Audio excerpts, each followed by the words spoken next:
Marie Rose Ferron, known as Little Rose, was a mystic. A mystic is one who is in perfect union with Christ. Without getting too technical, Little Rose was one blessed by God to have received his wounds in her hands, feet, and side, and also was blessed with a crown of thorns. One thing concerning mystics, such as Little Rose, is they must be like Christ, a victim destined to martyrdom.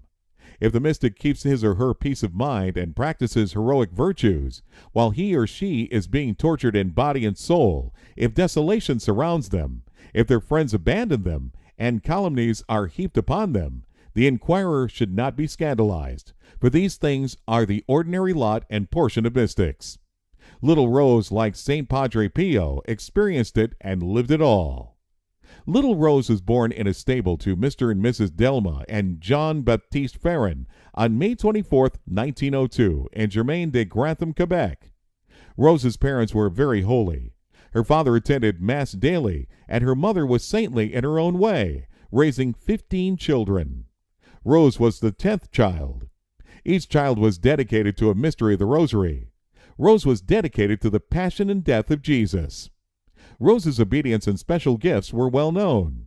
In June of 1922, the Bishop of Providence, Bishop Hickey, announced a $1 million drive, which became a parish tax.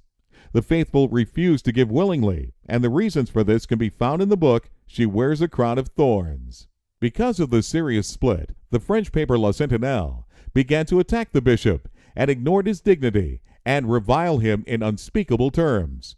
It was so bad that Bishop Hickey ordered the priests to refuse them absolution and bar them from communion. Finally, Bishop Hickey called upon Little Rose and asked her, "Will you suffer for the Diocese of Providence, for the priests, and for those I oblige to punish?" Rose answered, "Your Excellency, I will do what you want. I am willing to suffer as you wish for the return of those 56 you have excommunicated.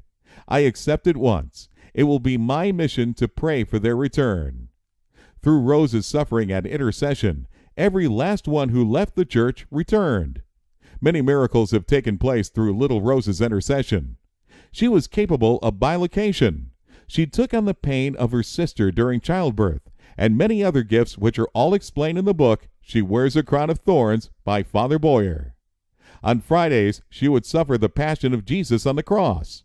During her passion, a doctor had to be present so as to return her arms into their sockets. She would bleed from her eyes and from the wounds in her hands, feet, and side. The story of our little sister known as Little Rose is not well known. It is through this fundraiser we hope to perpetuate her memory and life story, especially her heroic virtues. The key to sainthood is the virtuous life the individual lived. Little Rose certainly fits the bill. Your gift will help us to propagate her so others, especially our youth, can emulate her virtues and follow our Lord as he has commanded. Come, follow me. 10 years after her death, her body was transferred to another coffin for her final resting. The gravedigger who buried Rose the first time stated, "I picked her up and placed her in her new coffin, and she was as beautiful and uncorrupted as she was when I buried her the first time 10 years ago."